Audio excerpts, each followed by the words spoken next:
отметить один из национальных праздников Республики Таджикистан, который называется День национального единства.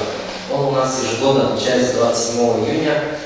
Мы решили в преддверии к этому празднику тоже в Республике Саха-Якутия, в частности в городе Якутске и в Доме дружбы народов, отметить этот праздник. Для этого как раз таки наши соотечественники сегодня здесь с нами. 38 национально-культурных объединений, которые развивают культуру своих республик, в том числе Союз таджикистанцев под руководством Фоди Гаевича, молодого Каримуна и вас всех.